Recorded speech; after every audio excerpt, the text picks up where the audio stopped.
Everyone, I'm Dr. Swamir and I have cleared my FMG recently in my first attempt.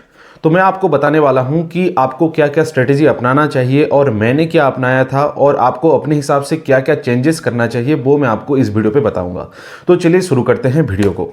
सबसे पहले मैं ये बता दूं कि जो भी मैं अभी बोलने वाला हूं वो मेरे एक्सपीरियंस के हिसाब से मैं बोलने वाला हूं और मैं क्या फेस किया था उसके हिसाब से बोलने वाला हूं और आप अपने हिसाब से उसको चेंज कर सकते हैं। और जो मेरे सीनियर्स मुझे बताए, जो मेरे टीचर्स मुझे बताए, उन सबको मैं समराइज करके उनमें से क्या मैंने अपनाया वो सबको मैं आपको अभी डिस्कस करने वाला हूँ आपके साथ।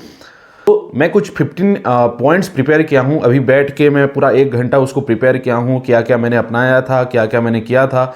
और ये जो पॉइंट्स है वो आपको पूरे हेल्प करेंगे प्रिपरेशन में। सबसे पहले मैं आपको बता दूं कि आप जहां भी हैं, अभी स्टार्ट नहीं किए, अभी स्टार्ट कर चुके हैं, आधा खत्म हो चुका है, लगभग हो चुका है, जहां भी हैं आप वहीं से शुरू करिए। और start early is the motto. जब हमें टीचर्स लोग बताते थे कि जब जितनी जल्दी हो सके उतनी जल्दी शुरू करिए, जितनी जल्दी हो सके आप स्टार्ट करिए अपना प्रिपरेशन। लेकिन कभी कभी क्या होता है, हम वहाँ पे माहौल में व्यस्त हो जाते हैं, कुछ काम रहता है, एग्ज़ाम्स में बिजी हो जाते हैं, तो हम फोकस नहीं कर पाते एफएमजी के लिए, जो कि हमें करना चाहिए। लेकिन अगर नहीं भी हुआ है तो डोंट वरी, आप जहां भी हैं वहां से शुरू करिए। क्योंकि बहुत सारे मैं ऐसे स्टूडेंट देखा हूं जो कि 6 महीने में प्रिपेयर करके अच्छा नंबर लाए हैं, अच्छे से पास किए हैं। अभी मेरे बहुत सारे दोस्त ऐसे हैं जो कि सिर्फ 6 महीने भी पढ़ के बहुत अच्छा रैंक लाए हैं। लेकिन अगर आप सेकेंड ईयर में हैं, थर्ड ईयर में हैं, तो मैं आपको सजेस्ट करूंगा कि अभी से पढ़ना शुरू कर लीजिए एफएमजी के लिए या नेक्स्ट के लिए, जो भी है आपका एग्जाम, अभी से शुरू कर लीजिए। अगर आप फाइनल ईयर में हैं तो आप रैपिड रिवीजन का इस्तेमाल कर सकते हैं, लेकिन शॉर्टकट्स का इस्तेमाल जितना कम हो सके उतना कम करिए। शॉर्टकट्स ना ही करें तो बेहतर है। लेकिन अगर आपका टाइम कम है तो it will be wise to go through shortcuts, क्योंकि अभी टाइम नहीं हो पाएगा आपको। कुछ पॉइंट्स जो है वो मैं एक एक करके आपको बताता हूँ। आप शुरू तो कर लिए, लेकिन हमें एक डर रहता है कि क्वेश्चन प्रिपेयर करना है, कहाँ से प्रिपेयर करना है, कैसे प्रिपेयर करना है, उस सब के बारे में हम नेक्स्ट कुछ पॉइंट्स में हम बात करेंगे। लेकिन क्वेश्चन प्रिपेयर करना आप शुरू कर दीजिए। Don't be scared of questions. आपको क्या लगता है कि हमने पढ़ तो लिया, लेकिन अगर हम क्वेश्चंस करेंगे तो हमारा मोटिवेशन डाउन हो जाएगा, हमारा अगर कम मार्क आया तो। लेकिन मैं आपको सजेस्ट करूंगा कि आप जो सब्जेक्ट अभी पढ़े हैं उसी सब्जेक्ट को उसी टाइम पे रिवाइज करने के बाद या रिवाइज करने से पहले भी आप वो क्वेश्चंस कर लीजिए उस सब्जेक्ट्स का। जैसे कि मैं आपको एक एग्जांपल दे रहा हूं, मैं अभी पढ़ रहा हूं इलेक्ट्रोलाइट इंबैलेंस ऑफ मेडिसिन, तो मैं मेडिसिन का इलेक्ट्रोलाइट इंबैलेंस रिलेटेड जितना एमसीक्यूज है वो कर लूंगा।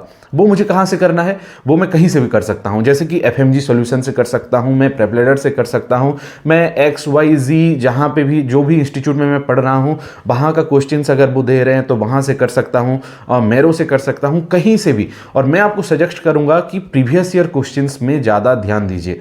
उसके बारे में हम नेक्स्ट पॉइंट्स में बात करेंगे। लेकिन ये कुछ पॉइंट्स हैं कि don't be scared of questions. आप क्वेश्चन से डरिए मत, उसको फेस करिए। और आप धीरे धीरे, कोई भी बंदा ऐसा नहीं होता कि पढ़ने के बाद ही उसको 100% आ जाता है। तो आप धीरे धीरे करके बढ़ेंगे और आपको भी पता नहीं चलेगा कि कैसे आपका धीरे धीरे लेवल ग्रो हो रहा है। तो आप देन कौन से सोर्स से करना है, जो कि हम बात कर रहे थे अभी, तो आप कोई भी सोर्स से कर सकते हैं, लेकिन प्रीवियस ईयर क्वेश्चंस करना बहुत जरूरी है। प्रीवियस ईयर क्वेश्चन इसलिए जरूरी है कि आपको पता चलता है कि कौन कौन से पर्टिकुलर टॉपिक से आपको पूछा जा रहा है। कुछ ऐसे जितने भी आप एप्लीकेशन यूज करते हैं वहाँ पे अगर आप इंडिविजुअल क्वेश्चंस को देखेंगे तो उसका लेवल थोड़ा ज़्यादा होता है, और अगर आप प्रीवियस ईयर क्वेश्चंस को देखेंगे तो वो थोड़ा रिलेवेंट होता है, यानी कि जो हम पढ़े हैं वहीं से आ रहा है वैसा लगता है। वैसे मैं अपने केस में क्या किया था, ये प्रीवियस ईयर क्वेश्चंस को ही ज़्यादा प्रायोरिटी दिया था और प्रीवियस ईयर क्वेश्चन से ही ज़्यादा कुछ किया था मैंने। और जो कुछ वीक पॉइंट्स हैं, मैं अगर कहीं पे लैग कर रहा हूँ तो वहाँ का मैं इंडिविजुअल क्वेश्चंस कर सकता हूँ, लेकिन प्रीवियस ईयर क्वेश्चंस करना जरूरी है, बहुत इंपॉर्टेंट है। और जैसे कि बोलते हैं कि आपका रिवीजन इंपॉर्टेंट है और वैसे ही क्वेश्चंस करना इंपॉर्टेंट है। अगर मैं आपको परसेंटेज वाइज बताऊं कि रिवीजन और क्वेश्चंस में से किसको प्रायोरिटी दूं, मैं 50-50 बोलूँगा। दोनों को आपको एक साथ करना है। आप अगर सिर्फ रिवीजन कर रहे हैं और क्वेश्चंस नहीं कर रहे तो कोई मतलब नहीं, पूरा जीरो की जैसे है। अगर आप सिर्फ क्वेश्चंस कर रहे हैं और रिवीजन भी नहीं कर रहे तो सिर्फ ऐसा तो नहीं होगा कि जो जो क्वेश्चंस आए हैं उसी को पूछेगा, उसी से रिलेटेड पूछेगा, उसी के टाइप का पूछेगा। तो आपको प्रीवियस ईयर क्वेश्चंस को करना है, उसके साथ साथ रिवाइज भी करना है, आपको वहाँ पे इवैल्यूएट करना है अपने आप को, उसी के साथ साथ लर्न भी करना है। Questions are not about evaluating yourself only, it is about learning also. So आपको लर्न भी करना है, उससे रिलेटेड जो क्वेश्चंस आपको नहीं आ रहे हैं डिस्क्रिप्शन में देखिए, वहाँ पे क्वेश्चंस जहाँ से आप करते हैं, जो भी ऐप से करते हैं डिस्क्रिप्शन होगा, जो से बुक से करते हैं वहाँ पे डिस्क्रिप्शन होगा, उसको पढ़िए। अगर उससे भी आपको सेटिस्फाई नहीं हो रहे हैं तो आप जाके उसको और एक बार रिवाइज करिए, अपने नोट्स से अपना नोट्स बनाइए और उससे करिए। देन नेक्स्ट पॉइंट, नोट्स कहाँ से बनाएं। आप जो भी सोर्स से पढ़ रहे हैं, अगर आपके पास अभी टाइम है तो खुद से नोट बनाना सबसे अच्छा रहेगा। लेकिन जो आप कोई भी इंस्टीट्यूट में अगर आप पढ़ते हैं, कोई भी कोचिंग इंस्टीट्यूट में, वहाँ पे आपको नोट दिया जाता है और कुछ कुछ पॉइंट्स रहता है, वहाँ को फिलअप करना रहता है। वो तो आप यहाँ से जाने के बाद करेंगे, यानी कि आप अगर प्रिपेयर कर रहे हैं, अभी बोर्ड में हैं, अभी वहाँ पे प्रिपेयर कर रहे हैं, तो यहाँ से आने के बाद का ये सीन है। लेकिन अगर आप वहाँ पे हैं, कोई ऐप से प्रिपेयर कर रहे हैं और सेकेंड ईयर थर्ड ईयर में अपने हैं, तो आपके पास अभी बहुत टाइम है, तो आप अपना नोट्स खुद बना सकते हैं। और अपना नोट्स जो होता है, हमेशा हमारे टीचर्स बोलते थे कि जो राइटिंग मेमोरी होता है, जो स्किल्स होता है, एक मोटर एक्शन होता है, और ये मोटर एक्शन जो है वो आपके दिमाग में प्रिंटेड हो जाता है। तो आप अपना नोट्स जब देखते हैं तो आपको जल्दी रिकॉल होता है। आप खुद भी देखे होंगे आप अपने एक्सपीरियंस के साथ कि जो नोट्स आप खुद बनाए हैं और आप उसको पढ़ रहे हैं, बार बार 2 बार 3 बार पढ़े हुए हैं, एग्जाम्स के टाइम पे आप अब जब भी जाते हैं, आपको एक पर्टिकुलर क्वेश्चंस आया तो आपको पता रहता है कि ये पेपर के यहाँ पे वो पॉइंट था। तो वो तभी होता है जब आप बार बार रिवाइज करते हैं एक नोट्स को। अगर आपके पास टाइम अभी नहीं है, कम टाइम है, आप फाइनल ईयर आपका कंप्लीट हो चुका है या अभी आप एग्जाम दिए हैं और आपका अभी क्लियर नहीं हुआ, तो डोंट वरी, अभी आपके पास बहुत टाइम है और आप आधा से ज़्यादा प्रिपेयर आप कर चुके हैं। अगर आपका अभी नहीं हुआ है तब मैं बोल रहा हूँ, और आप उसको बस रिवाइज करिए जो नोट्स आप बनाए हैं। और जो लोग नोट्स अभी नहीं बनाए हैं और अगर कम टाइम है तो आप जो प्री मेड नोट्स होता है उसको यूज कर सकते हैं, कोई दिक्कत नहीं उसमें। लेकिन रिवाइज करना बहुत इंपॉर्टेंट है। कहाँ से करना है, कहाँ से प्रिपेयर करना है, मैं आपको बोलूँगा कि ऑनलाइन सोर्स, ऑफलाइन सोर्स सब इक्वली इंपॉर्टेंट है। सब रिसोर्स सब मेन है। आप यूट्यूब से भी पढ़ सकते हैं, आप पढ़ सकते हैं प्रेपलेटर से, आप पढ़ सकते हैं मेरो से, आप पढ़ सकते हैं कोई भी ऑफलाइन इंस्टीट्यूट, एराइज, मीस्ट, कोई भी गुरुकुल, कोई भी जगह से आप पढ़ सकते हैं। मैं कोई भी इंस्टीट्यूट को बड़ा या छोटा नहीं मानता, क्योंकि जितने भी टीचर्स हैं वो 1 साल या 2 साल से आपको नहीं पढ़ा रहे। आप जब से एमबीबीएस कर रहे हैं तब से पहले का उनका एक्सपीरियंस है जस्ट पढ़ाने का, वो अपना पढ़े हैं वो अलग है, अपना एमबीबीएस किए हैं वो अलग है, अपना पोस्ट ग्रेजुएशन किए हैं, स्पेशलाइजेशन किए हैं, उसके बाद वो पढ़े हैं, आपको पढ़ा रहे हैं। और कोई भी टीचर्स को मैं छोटा नहीं मानता। आप मुझे हमेशा पूछते हैं कि मेडिसिन में मैं किसको फॉलो करूँ, इसमें मैं किसको फॉलो करूँ। मैं आपको बता सकता हूँ मैं किसको फॉलो किया था, लेकिन आप किसको करेंगे वो आपके ऊपर डिपेंड करता है। क्योंकि हर स्टूडेंट का हर टीचर के साथ अलग अलग कनेक्शन होता है। कोई जो बेस्ट टीचर है उससे भी नहीं समझ में आता, किसी को कोई दोस्त समझा देता है तब भी समझ में आता है। तो आपको ये देखना है कि आपके लिए बेहतर कौन सा है। और कोई भी इंस्टीट्यूट आप करें, कोई भी रिसोर्स आप यूज करें, ट्रस्ट द रिसोर्स। आप वो रिसोर्स को 100% ट्रस्ट करिए और उसको करिए। मैं ये नहीं बोल रहा कि एमसीक्यू आप एक ही जगह से करिए, एमसीक्यू आप अलग अलग प्लेटफॉर्म से कर सकते हैं, लेकिन मैं बात कर रहा हूँ वीडियोज़ की, यानी कि जो मेन आप पढ़ रहे हैं, जो जहाँ से आप पढ़ रहे हैं वो एक ही रिसोर्स से करिए, तब बेहतर होगा। आप अगर अलग अलग रिसोर्स से करेंगे, अलग अलग टीचर्स से करेंगे, तो थोड़ा सा कन्फ्यूजिंग हो जाता है वो। तो मैं आपको सजेस्ट करूंगा कि ट्रस्ट द रिसोर्स, जो भी रिसोर्स आप लिए हैं। Focus on your grand test and mock test. आप जब भी पढ़ाई शुरू कर रहे हैं या बीच में भी अभी हैं, तो मैं आपको एक सजेस्ट करूंगा। मुझे डॉक्टर खलील सर एक बार बोले थे कि आप पहला एक ग्रांड टेस्ट दे के देखिए, यानी कि एक रिवीजन एक बार पढ़ने के बाद, यानी कि 19 सब्जेक्ट आपका हो गया, तब आप एक ग्रैंड टेस्ट दे के देखिए। तो वहाँ से आपका क्या होगा कि जो भी आपका मिनिमम लेवल है वो आपको पता चल जाएगा। यानी कि आपका आ रहा है 110 समझ लीजिए, तो 110 के नीचे आप नहीं जा सकते, क्योंकि ये आप एक ही बार पढ़ के इतना स्कोर किए हैं, तो इसके नीचे तो नहीं जाना है। तो आपको क्या करना है, इसके ऊपर कैसे धीरे धीरे धीरे धीरे बढ़ना है वो करना है। सेकंड रिवीजन किए, फिर और एक बार ग्रैंड टेस्ट देना है। मॉक टेस्ट तो बार बार बीच बीच में देना है। ग्रैंड टेस्ट आपको रिवीजन, पूरा रिवीजन के बाद देंगे तो वो ज़्यादा अच्छा रहता है। अब कोई कोई दूसरा अप्रोच भी ले सकते हैं, ऐसा नहीं है कि ये एक फिक्स्ड फॉर्मूला है। कोई भी सक्सेस के लिए एक फॉर्मूला नहीं होता, आपको अपना फॉर्मूला खुद बनाना होता है। आपके लिए कौन सा ट्रिक सही रहेगा वो आपके लिए बेस्ट होता है। इसके रिलेटेड एक डिटेल्ड वीडियो में लाऊंगा नेक्स्ट सब्सिक्वेंट वीडियोस में। इसके बारे में हम अच्छे से बात करेंगे कि कैसे मॉक टेस्ट को अप्रोच करना है, कैसे ग्रांड टेस्ट को अप्रोच करना है, कैसे इवैल्यूएट करना है। लेकिन उससे वो लर्निंग तो करेंगे आप उससे, उसके साथ साथ आपको ये सिखाएगा कि एग्ज़ाम में कैसे बैठना है, कैसे टाइम को मैनेज करना है। और ये बहुत इंपॉर्टेंट होता है, ट्रस्ट में। जब आप एग्ज़ाम हॉल में बैठेंगे तो आपको टाइम मैनेज करना आना चाहिए, आपको आना चाहिए कि माइंड को कैसे कंपोज रखना है। और बहुत सारे स्टूडेंट्स मैं देखा हूँ अगर ग्रैंड टेस्ट देते हैं तो वो चीटिंग कर लेते हैं, क्योंकि अपने पास अभी होता है, हम बुक देख सकते हैं, हम गूगल का यूज कर सकते हैं। मैं भी पहले सब्सिक्वेंट टाइम्स मैं भी कुछ चेक कर लेता था, देख लेता था कि इसमें क्या होगा, इसके बाद मैं आंसर को टिक करता था। लेकिन वो गलत अप्रोच है। बाद में मैं पूरा जो पैटर्न है, जो जैसे मैं एग्ज़ाम दे रहा हूँ वैसे मैं बैठता था ग्रैंड टेस्ट में। ग्रैंड टेस्ट अगर मैं देता था, मोबाइल में दूँ या कोई ऐप में दूँ या कहीं पे भी दूँ, तो आपको ऐसे अप्रोच करना है कि आप अभी एग्ज़ाम में बैठ रहे हैं और आपको कोई भी चीटिंग नहीं करना है, कुछ भी नहीं करना है, आपको बस इवैल्यूएट करना है। इसके बाद आप देख सकते हैं सारा आंसर तो आपको आ जाएगा। सारा आंसर को आप एक एक करके इवैल्यूएट करिए, जो गलत है उसको अलग इवैल्यूएट करिए। जो आपको लग रहा है कि ये नया कॉन्सेप्ट था, मुझे नहीं पता, तो एक नया सा नोटबुक बना के उसको लिख दीजिए। इसके बारे में हम नेक्स्ट पॉइंट्स में बात करेंगे। Something of everything. Something of everything मतलब ये है कि आपको हर किसी सब्जेक्ट का डीप नहीं आएगा तो भी चलेगा, लेकिन हर कोई सब्जेक्ट का थोड़ा थोड़ा तो आना चाहिए। जैसे कि मैं आपको एक एग्जांपल दे रहा हूँ, कोई एक स्टूडेंट है जिसको फॉरेंसिक मेडिसिन थोड़ा भी नहीं आता, लेकिन इसका मतलब ये नहीं है कि फॉरेंसिक मेडिसिन आप छोड़ के चले जाएंगे। इसका एटलीस्ट बोल रहा हूँ मैं, ये नहीं बोल रहा कि ये करना है, एटलीस्ट आपको एमसीक्यूज प्रैक्टिस करना है। और उसको जो जो प्रीवियस ईयर क्वेश्चंस जो हैं, जहाँ से ज़्यादा क्वेश्चंस पूछा जा रहा है, उसको आपको पढ़ के जाना है। तो अगर आप ये अप्रोच करेंगे तो आप लगभग फॉरेंसिक मेडिसिन में आपका पकड़ आ जाएगा। मैं एक एग्जांपल दे रहा हूँ ये, और जो मेजर सब्जेक्ट है उसको तो ये अप्रोच करना ही नहीं है। जैसे कि सर्जरी हो गया, गायनी हो गया, मेडिसिन हो गया, ऑप्थाल, ईएनटी, ये सब जो सब्जेक्ट्स हैं उसको आपको पढ़ना तो अच्छे से ही है। और जो सब्जेक्ट आपको थोड़ा सा कम आ रहा है और आप सोच रहे हैं कि इसको मैं पढ़ नहीं पाऊंगा, इसको मैं छोड़ के चला जाऊं, छोड़ के नहीं जाना है। मैं आपको ये बताना चाहता हूं, कोई भी सब्जेक्ट को छोड़ के नहीं जाना है। एक 20th नोटबुक के बारे में आप सुने होंगे, बहुत सारे सोशल मीडिया पे भी ये चलता है कि आप अपना एक अलग नोटबुक बना लीजिए। मैं अपना एक अलग नोटबुक तो नहीं बनाया था क्योंकि टाइम का बहुत कंस्ट्रिक्शन था। आप अपना नोटबुक बनाएंगे तो सबसे अच्छा पॉइंट वो है। लेकिन मैं क्या करता था, जब मैं पढ़ता था कुछ स्टिकी नोट्स बना लेता था, छोटे छोटे स्टिकी नोट्स बना लेता था। और इनफैक्ट मैं वो स्टिकी नोट्स को सारा ले आया हूँ और एक डायरी में चिपका दिया हूँ, ताकि क्योंकि बहुत हाई यील्ड पॉइंट्स थे उसमें।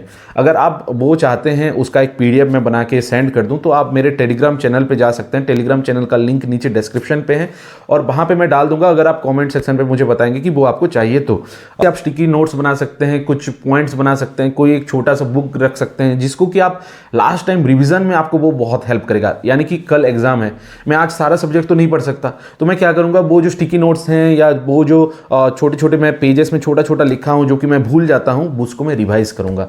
ये बहुत इंपॉर्टेंट होता है, ये मोस्ट इंपॉर्टेंट पॉइंट मैं मानता हूं। एक पॉजिटिव माइंडसेट होना बहुत इंपॉर्टेंट है आपको एग्जाम प्रिपरेशन के टाइम पे। मैं अगर अपनी बात करूं तो हर टाइम ऐसा नहीं रहता कि पॉजिटिव माइंडसेट हमेशा रहेगा।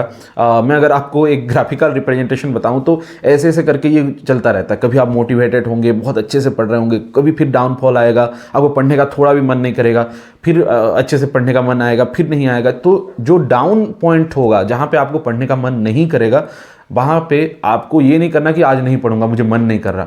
आपको वो सब्जेक्ट पढ़ना है जो आप अच्छे से आता है आपको। जैसे कि मेरे केस में कुछ ऐसे सब्जेक्ट्स थे जो कि मुझे बहुत अच्छा लगता था। माइक्रोबायोलॉजी मुझे पढ़ना अच्छा लगता था, फार्मा मुझे पढ़ना अच्छा लगता था, और देन साइकेट्री, फॉरेंसिक मेडिसिन, ये सब इंटरेस्टिंग लगता था मुझे। आपके लिए वो अलग अलग हो सकता है। जो आपके लिए इंटरेस्टिंग सब्जेक्ट है उसको उठा लीजिए। आप अगर पढ़ भी लिए हैं उसको रिवाइज करिए, क्योंकि रिवीजन मोस्ट इंपॉर्टेंट है। आपको मैं एक गलतफहमी आपका दूर करना चाहता हूँ। जब मैं पहले प्रिपेयर करता था, मुझे लगता था कि एक बार तो इसको पढ़ लिए, अभी इसको नहीं छुएंगे क्योंकि ये मुझे अच्छे से आता है। लेकिन आप जब क्वेश्चंस करेंगे आपको पता लगता है कि अरे इससे तो क्वेश्चंस हो नहीं रहे, अब मैं पढ़ तो लिया था, अच्छे से पढ़ा था, लेकिन क्वेश्चंस नहीं हो रहे। तो वो रिवीजन का कमी होता है। रिवीजन आप बार बार करेंगे तो वो अच्छे से हो जाएगा। और क्वेश्चंस आपको बार बार करना है, जो प्रीवियस ईयर क्वेश्चंस है उसका भी रिवीजन करना है आपको।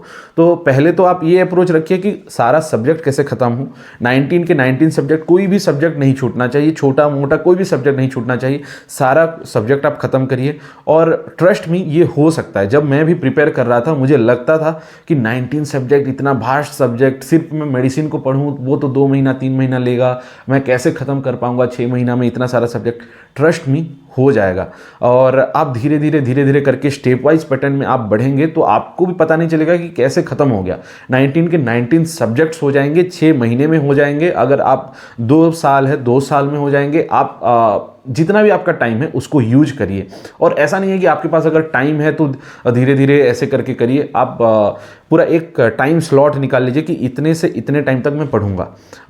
आप इंस्टीट्यूट से आइए। इसके बाद मैं क्या करता था, जब मैं वहाँ पे पढ़ता था तो वहाँ पे भी होमवर्क्स आते थे, होमवर्क्स मिलते थे कि इसके बारे में लिख के आओ, इसके बारे में ये करो, लिखो। तो मैं उसको जल्दी जल्दी लिख लेता था और जल्दी जल्दी कर लेता था। इसके बाद मैं अपना एक पर्टिकुलर टाइम देता था स्टडी के लिए। वहाँ पे जब मैं था इंस्टीट्यूट में, जब मैं था तब की बात कर रहा हूँ मैं। और उस टाइम स्लॉट तक मैं मोबाइल को ऑफ कर लूँगा या फ्लाइट मोड में रख लूँगा या साइड में रख लूँगा। और मैं सिर्फ उस टाइम में मैं जब जस्ट पढ़ाई करूँगा। तो वैसा अप्रोच आप रखिए, एक टाइम स्लॉट निकाल लीजिए अपने लिए। और वहाँ से आने के बाद आप अगर इंस्टीट्यूट में कहीं पे ज्वाइन करना है, वो तो आपको एक पैटर्न में आपको पढ़ाएंगे, एक टाइम स्लॉट वहाँ पे होगा तो वहाँ पे आप चलेंगे। अगर आप ऑनलाइन पैटर्न में जा रहे हैं तो अपने लिए सेल्फ मोटिवेशन होना बहुत ज़रूरी है। मोटिवेशन आपको बाहर से नहीं मिलता। अगर आप ये समझ लेंगे कि आपको क्यों पढ़ना है, क्यों करना है ये, तो आपको एक मोटिवेशन मिलेगा जो कि अंदर से होगा और वो आपको चाहिए। मैं आपको कोई मोटिवेशन नहीं दे सकता, कोई भी टीचर आपको बस बाहर से मोटिवेट कर सकते हैं जो कि आपको 1 दिन 2 दिन काम करेगा। अगर आप सेल्फ मोटिवेटेड होंगे, अंदर से आपको पता है कि क्यों कर रहे हैं आप ये, तब आपको ये हेल्प करेगा और लॉन्ग चलने के लिए, लॉन्ग ड्यूरेशन के लिए आपको ये हेल्प करेगा। आप लोग मुझे ये पूछते हैं कि कहाँ से स्टार्ट करना है सर, स्मॉल सब्जेक्ट से करना है, बड़े सब्जेक्ट से करना है।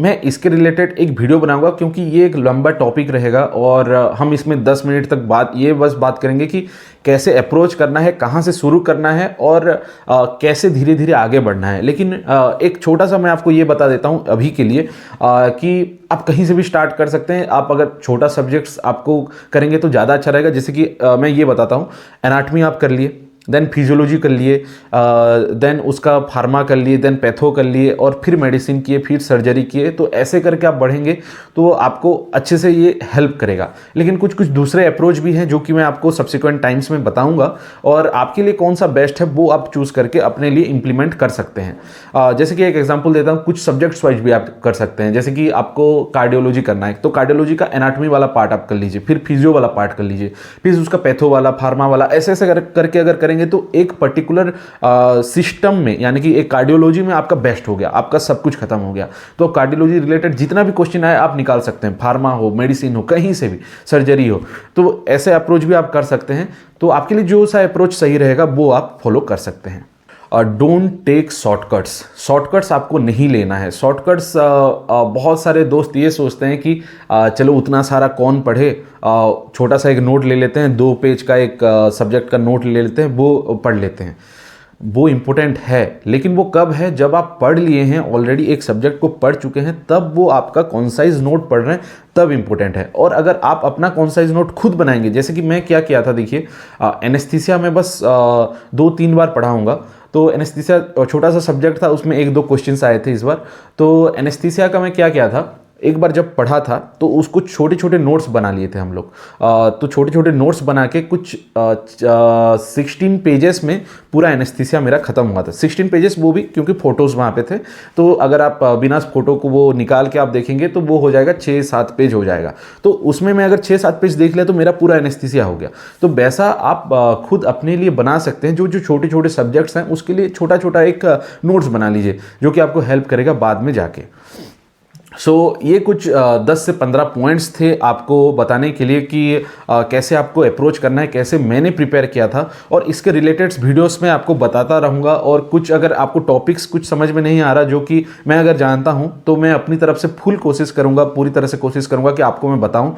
और आपको और कोई भी डाउट हो तो आप कमेंट सेक्शन में मुझे पूछ सकते हैं, मैं सब्सिक्वेंट वीडियोस में या तो आपको कमेंट सेक्शन में आपको बता दूंगा। Thanks for watching. होप करता हूँ ये वीडियो आप लोगों के लिए हेल्पफुल होगा, और अगर अच्छा लगा तो लाइक, शेयर और सब्सक्राइब करना मत भूलिएगा, ये मुझे मोटिवेट करता है आगे बढ़ने के लिए। So that's all, thanks for watching.